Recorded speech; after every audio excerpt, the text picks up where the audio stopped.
Começou.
Boa noite, meus queridos irmãos.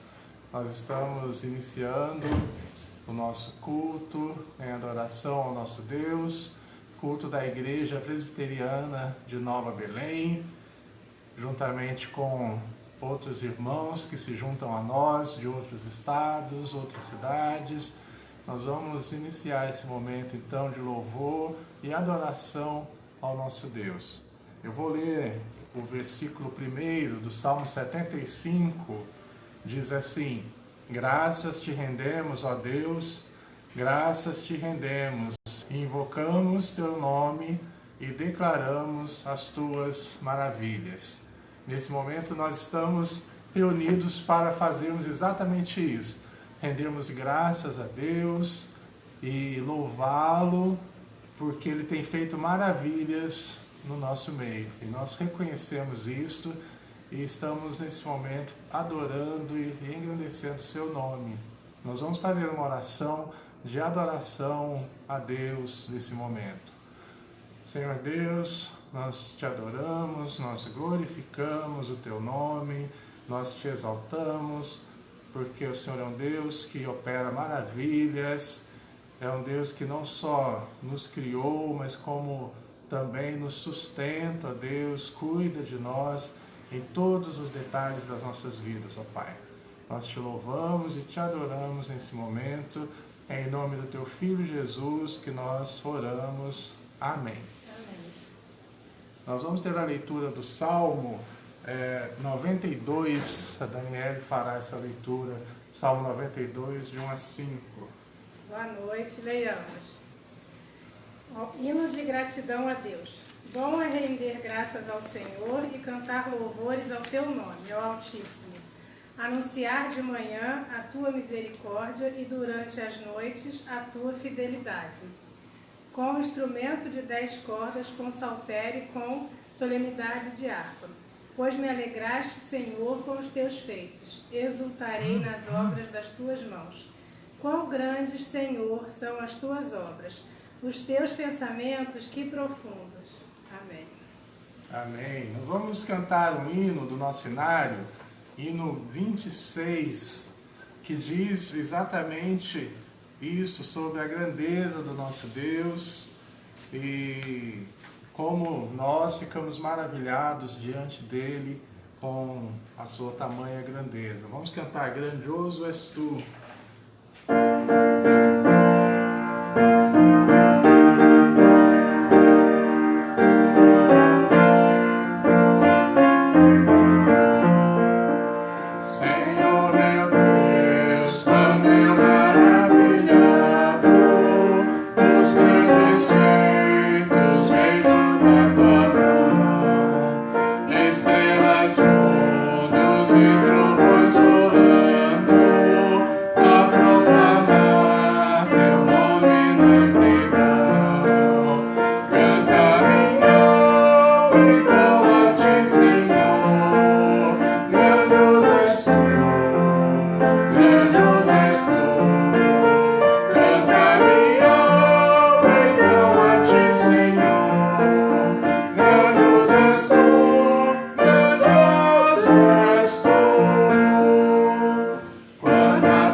Leiamos Salmo 89, versículo de 1 ao 7.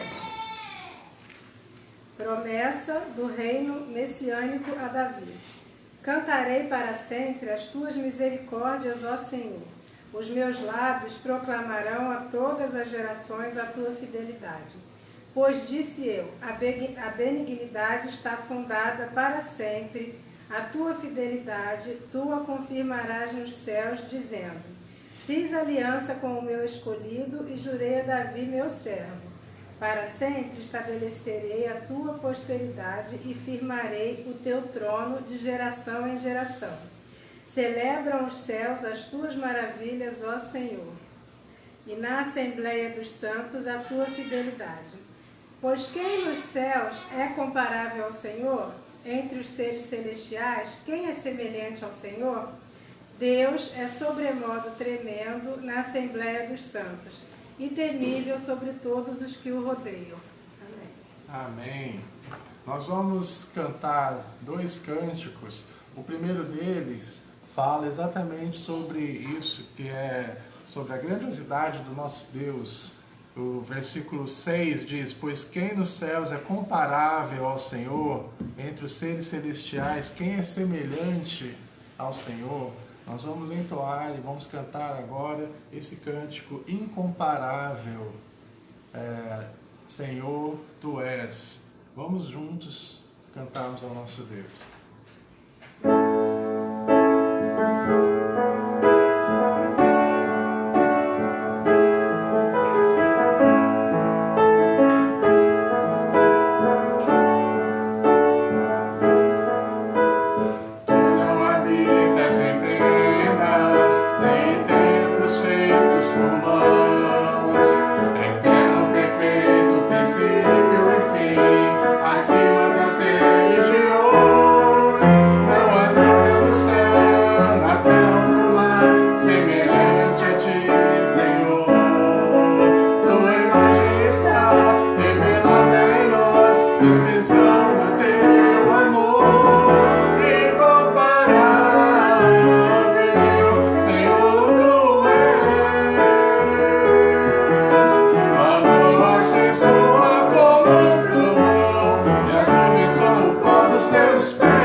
Vamos continuar louvando com o cântico Deus, somente Deus.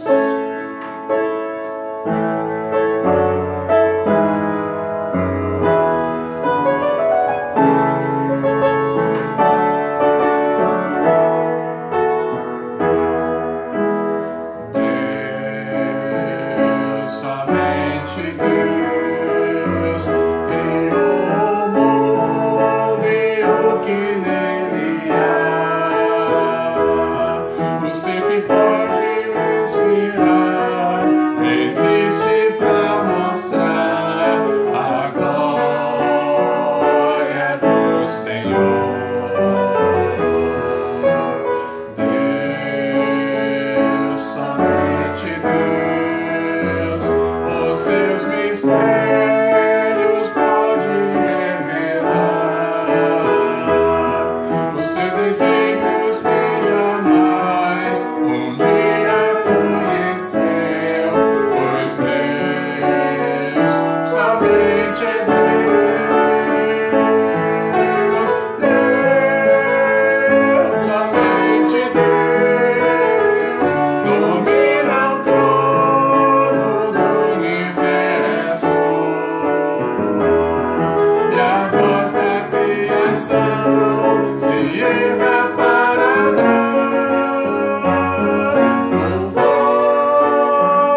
Nós vamos ter ainda uma oração de louvor e adoração a Deus.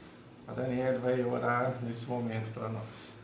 Senhor Deus, nosso Pai, graças te damos, Senhor, porque Tu és um Deus tremendo, Tu és um Deus santo, Tu és um Deus maravilhoso, ó Pai, que nos abençoa, Senhor, que está conosco em todos os detalhes de nossas vidas. Muito obrigada, Senhor, por tudo, pela Tua misericórdia, ó Pai. Muito obrigada, Senhor.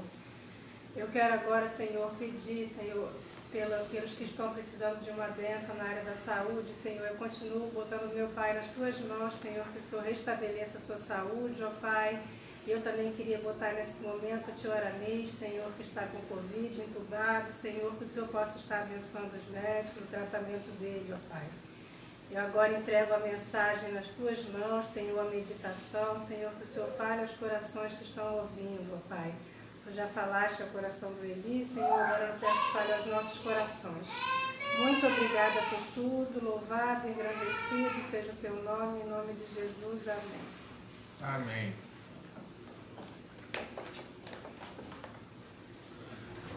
Nós vamos abrir as nossas Bíblias para a nossa meditação nessa noite, no livro de Eclesiastes, capítulo 12, verso 13 e 14. Eclesiastes 12, verso 13 e 14.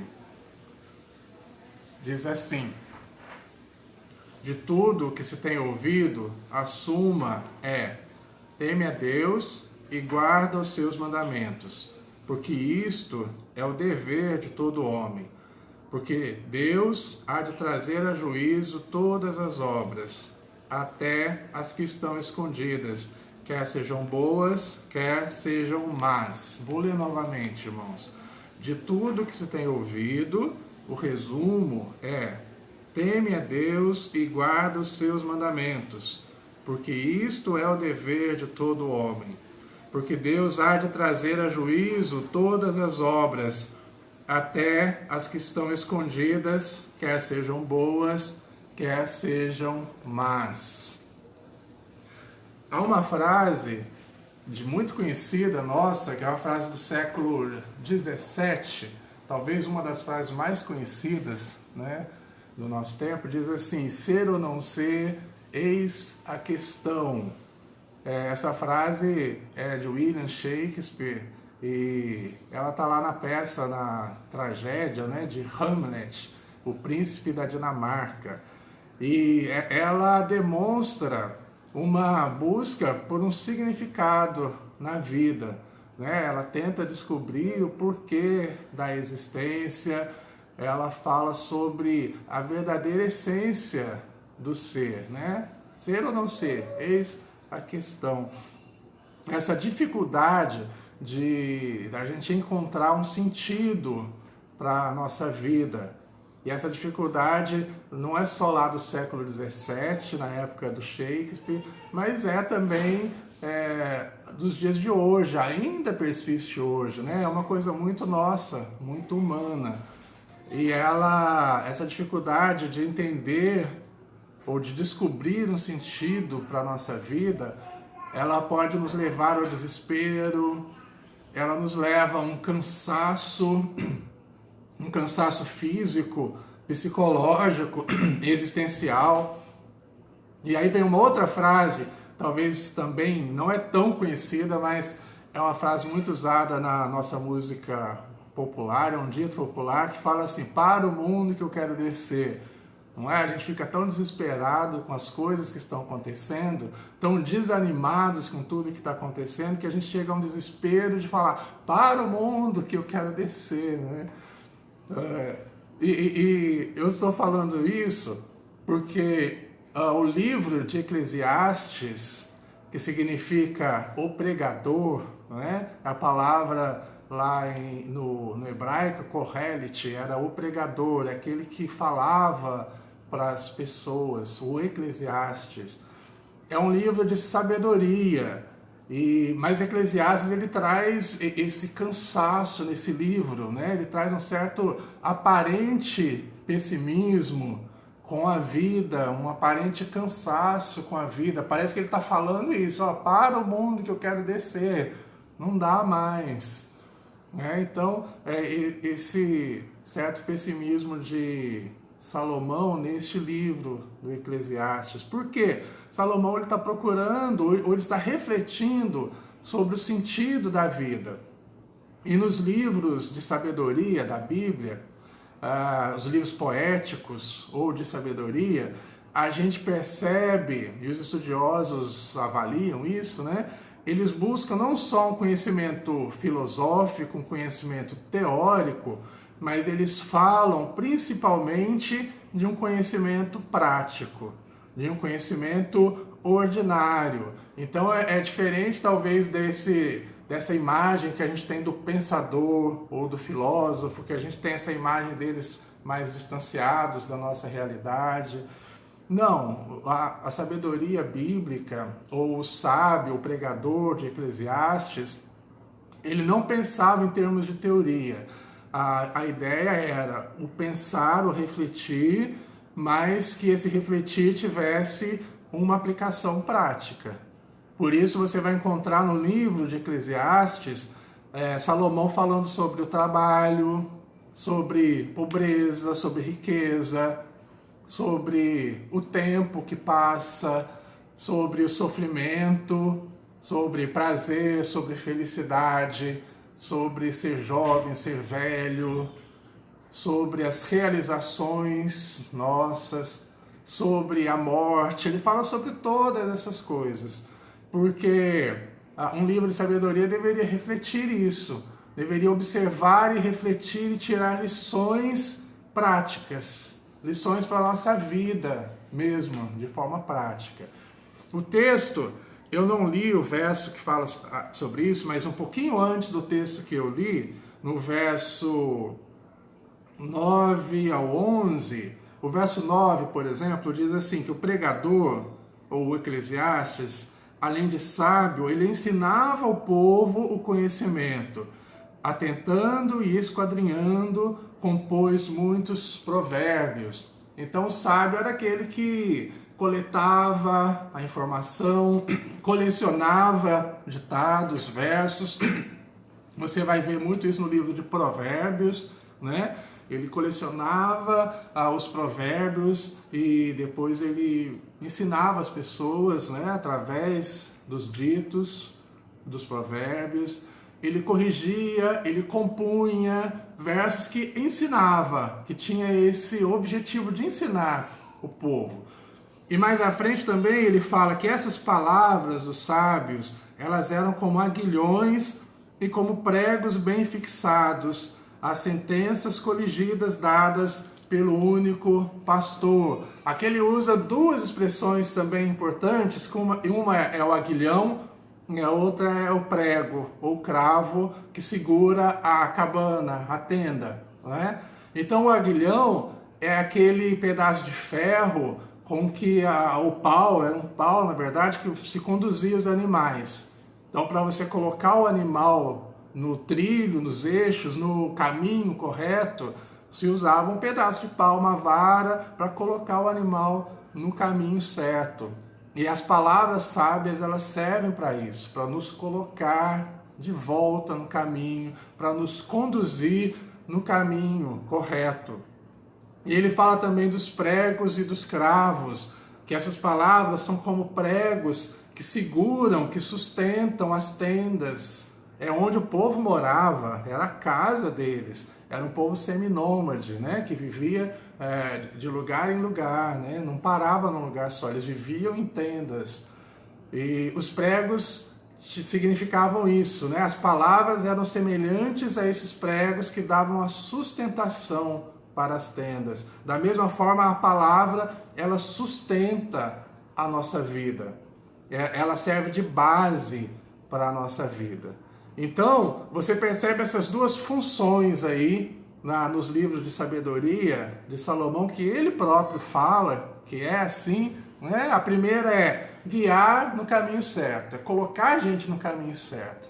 E a segunda é sustentar a nossa vida, é fixar, é firmar a nossa vida, como aqueles escravos sustentavam as tendas dos moradores daquela época.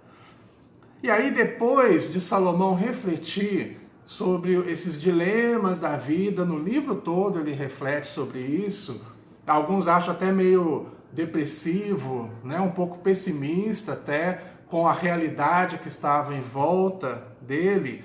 Ele reconhece o caráter passageiro da vida, né? Uma expressão importante em Eclesiastes, em Salomão, é vaidade das vaidades, tudo é vaidade.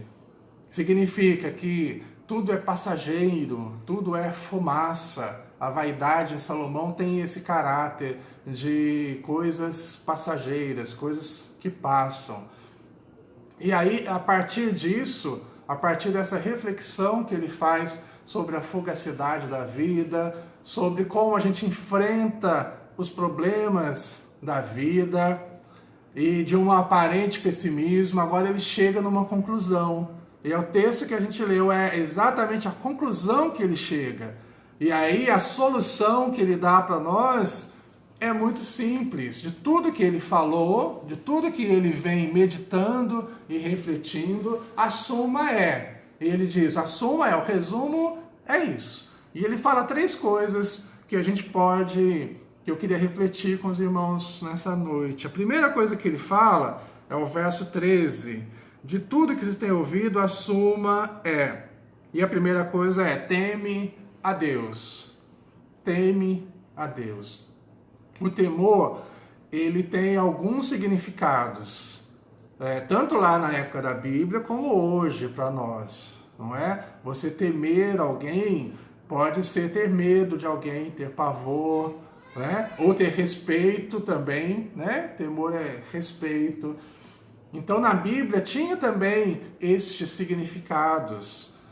Vou citar 3 significados mais comuns usados na Bíblia para a palavra temor, que é medo, pavor, reverência ou respeito. E depois também tem um outro significado que é comportamento íntegro, piedade. E é interessante a gente perceber que na Bíblia esses 3 sentidos eles vão caminhando juntos.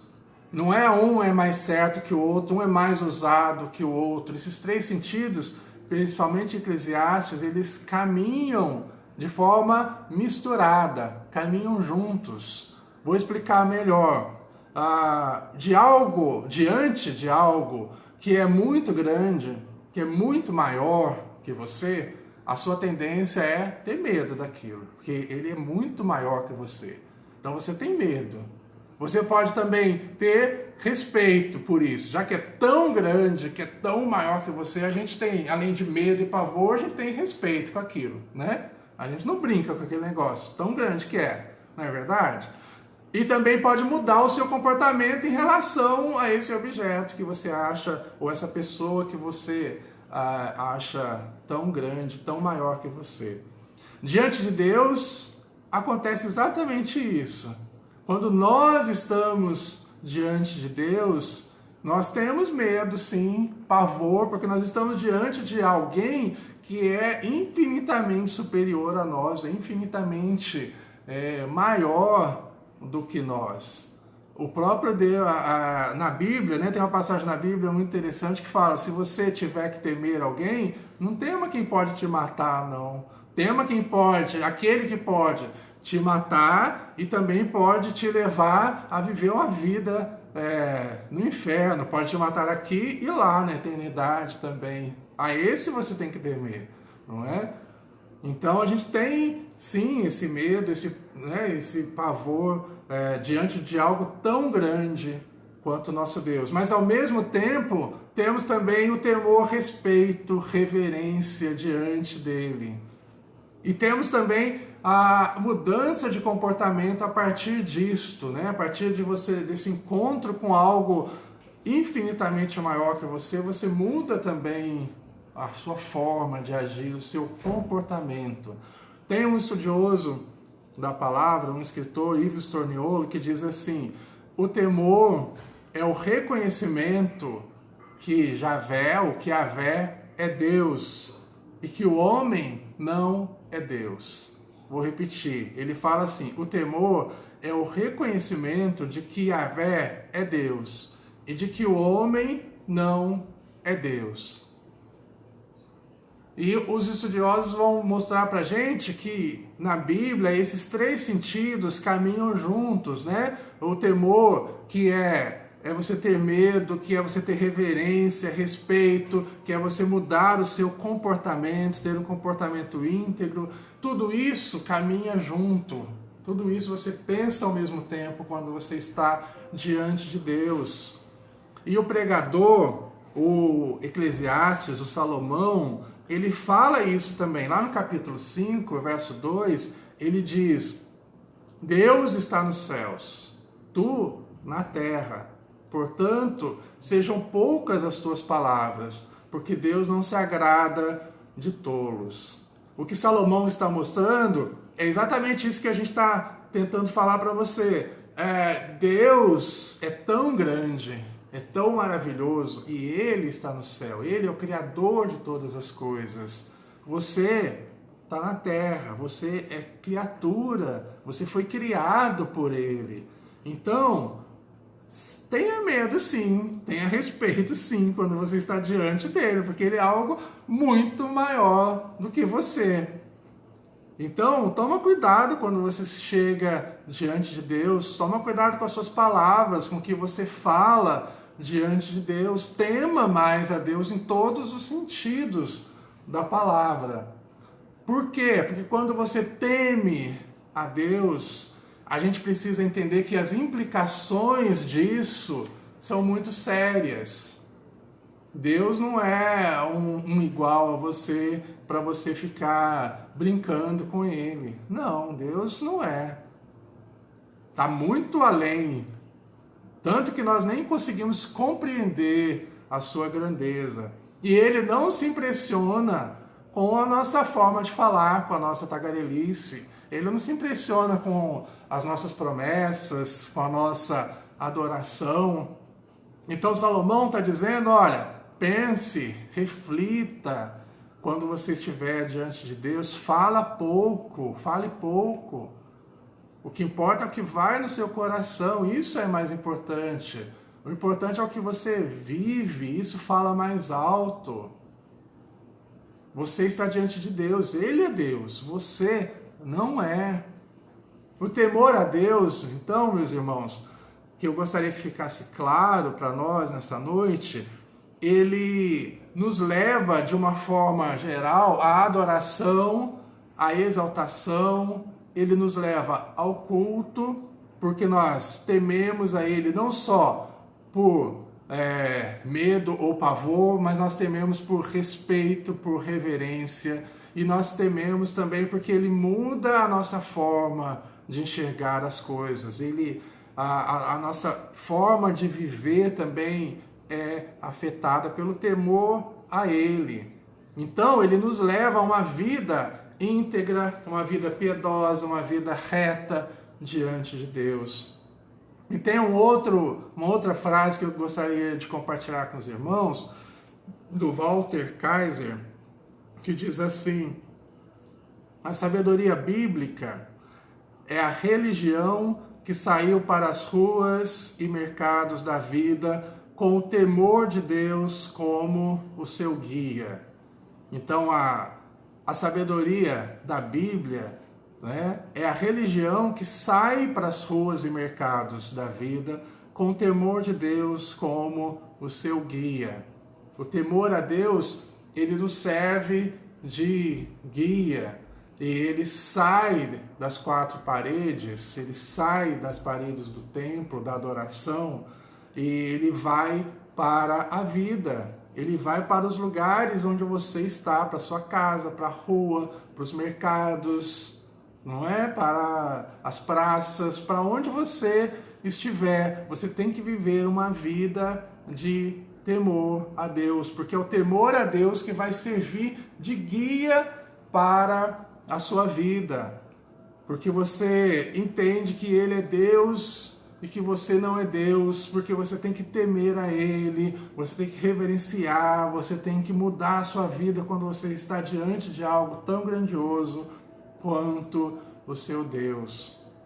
Mas a segunda coisa que Salomão nos diz, ele fala, a primeira é teme a Deus e a segunda é guarda os seus mandamentos, porque isto é o dever de todo homem.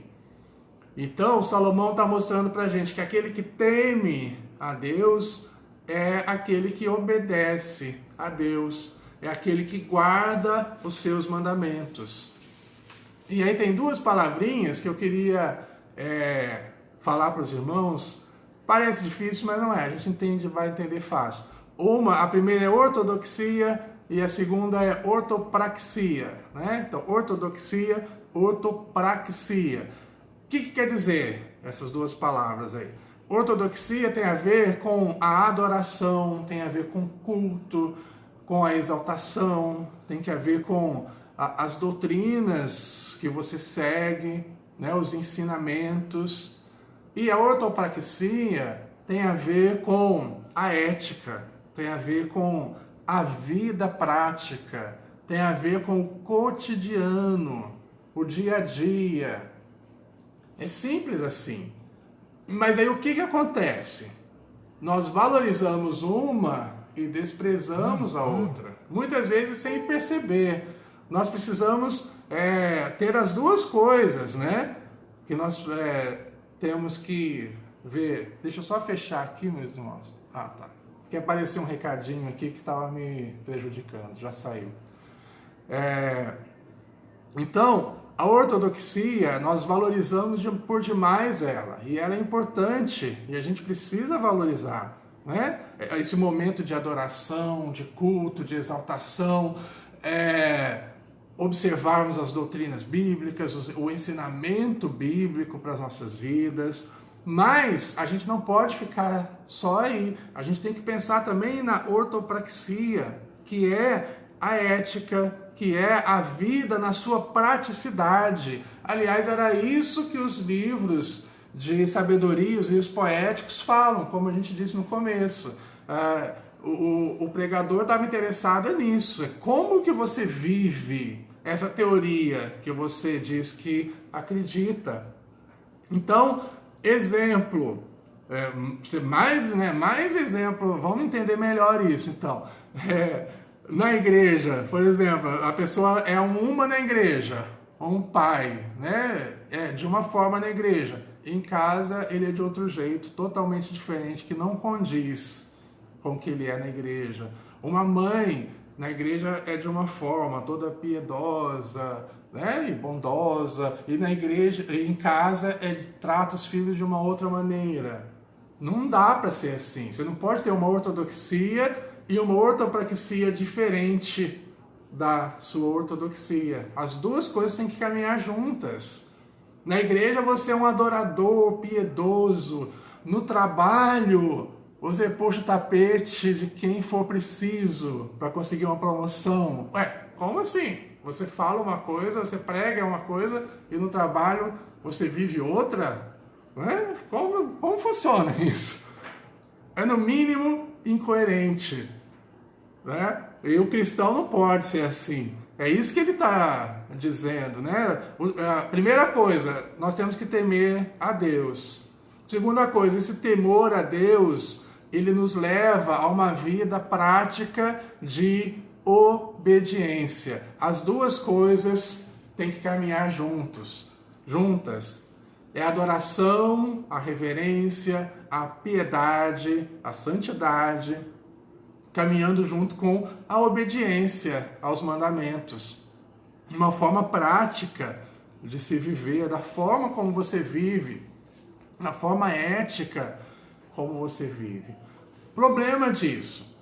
Problema somos nós não gostamos de obedecer, né? O homem gosta de fazer o que ele tem vontade de fazer, gosta de ter o domínio sobre as coisas, mas o próprio Jesus Cristo deu esse exemplo para nós. O tempo todo ele falava, né, que ele veio para cumprir a vontade do Pai. Ele não veio para fazer a vontade dele, mas sim para cumprir a missão que o Pai tinha dado a ele.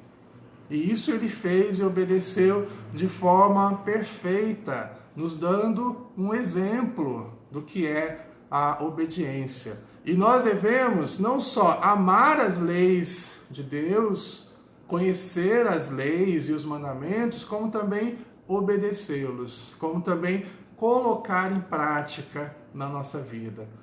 Porque senão você vai cair num descrédito, você vai falar uma coisa e fazer outra.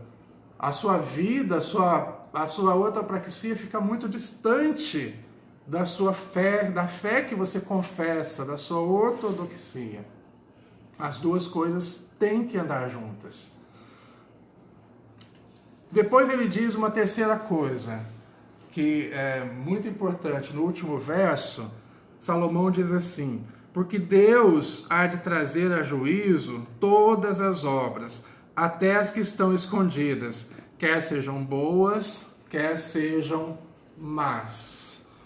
Então, aquele que teme ao Senhor, aquele que obedece aos seus mandamentos, que não só guarda os seus mandamentos, mas vive os seus mandamentos, essa pessoa não tem medo do futuro. Ela não tem medo. Não teme o futuro, né?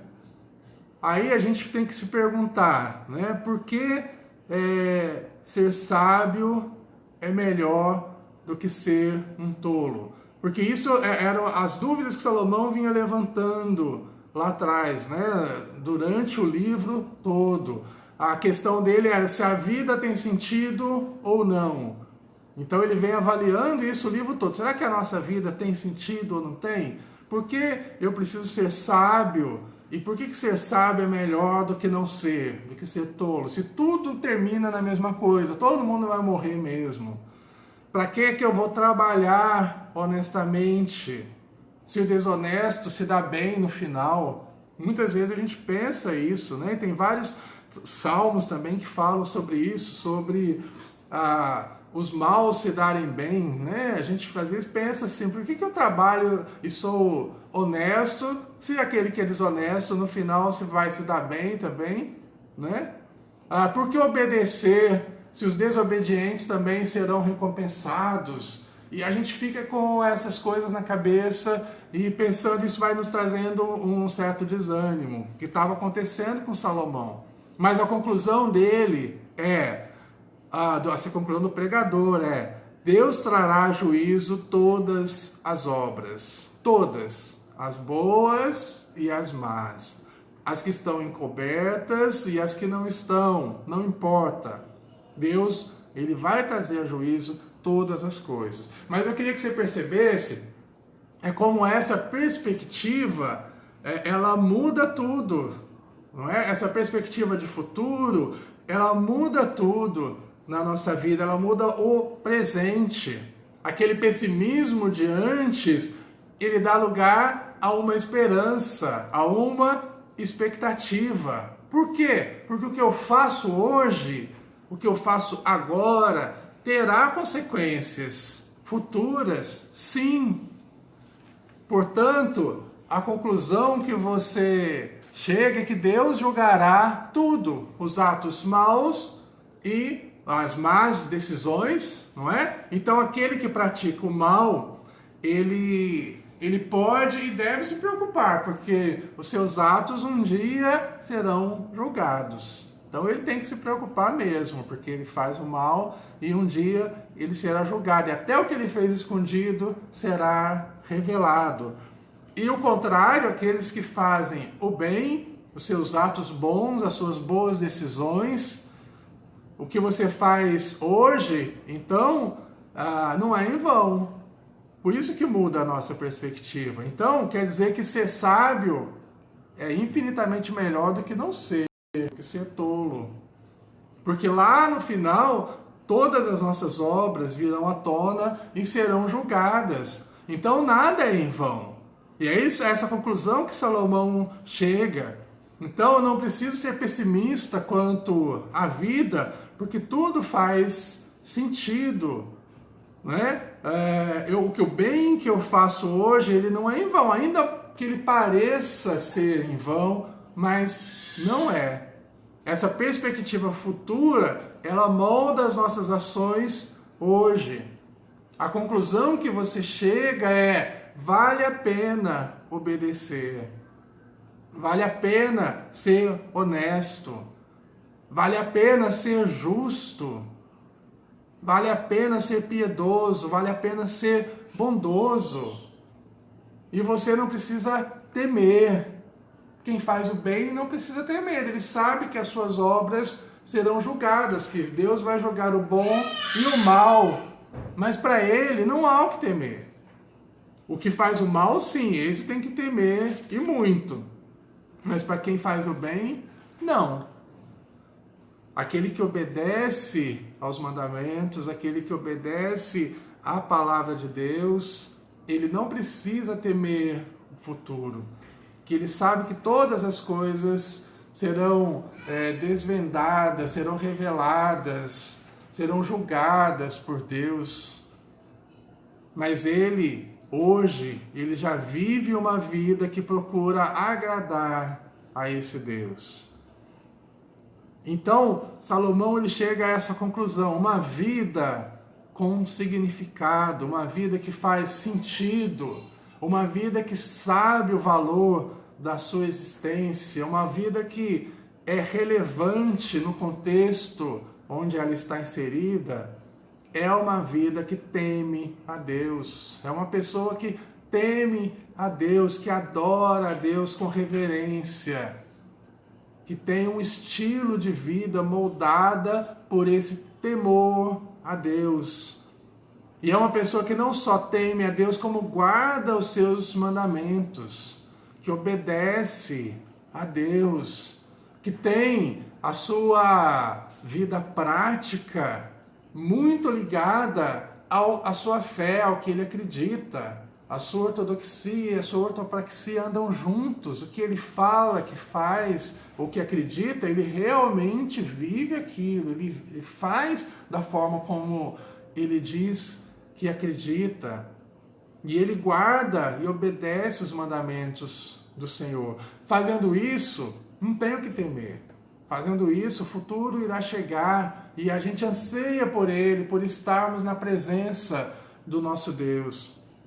Ah, mas e as coisas más que a gente fez? E os erros que nós cometemos? Afinal de contas, nós somos pecadores. E aí é muito importante nós olharmos para Jesus Cristo nesse momento. A lei de Deus, ela nos aponta o pecado. E por nós mesmos, nós não somos capazes de cumpri-la totalmente.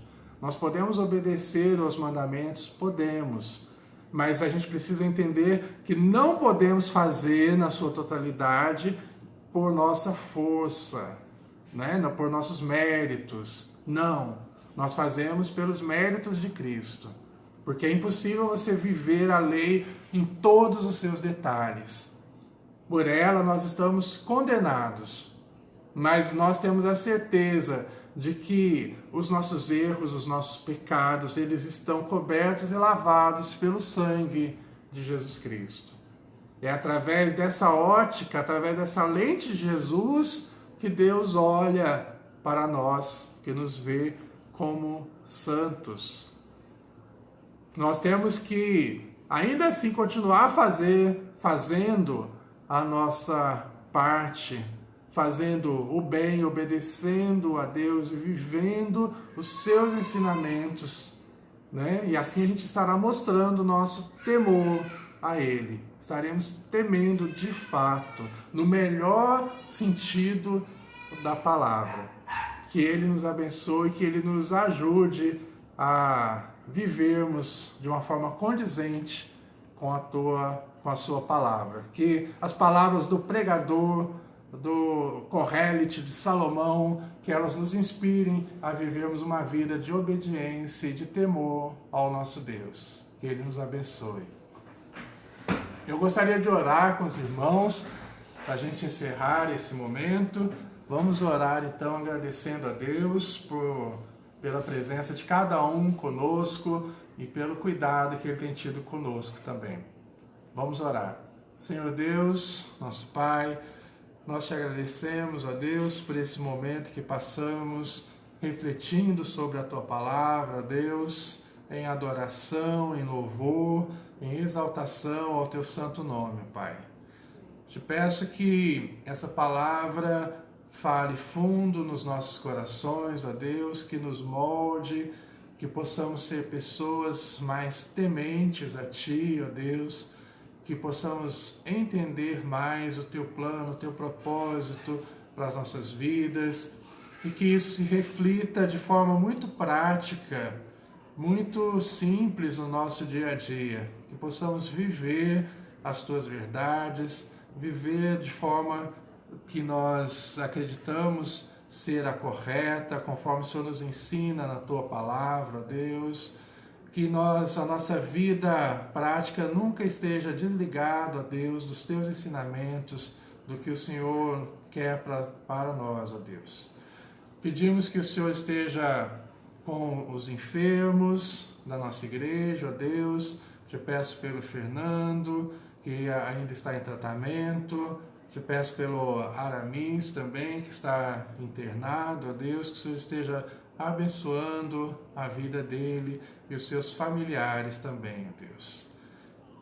Peço que o Senhor nos guarde nessa noite, que nos dê uma boa semana, ó Deus, que possamos testemunhar da Tua palavra onde quer que nós estejamos, ó Deus. Em nome do Teu Filho Jesus, que nós oramos. Amém. Recebem a bênção, meus irmãos. Que a graça do nosso Senhor Jesus Cristo, que o amor de Deus, o Pai, que a comunhão e a consolação do Espírito Santo de Deus estejam sobre todos nós, desde agora e para todos sempre. Amém. Muito obrigado pela presença de todos. Tá bom? Muito bom ter vocês aqui conosco, nos acompanhando e louvando a Deus conosco. Deus abençoe a todos. Boa semana. Obrigada. Tchau.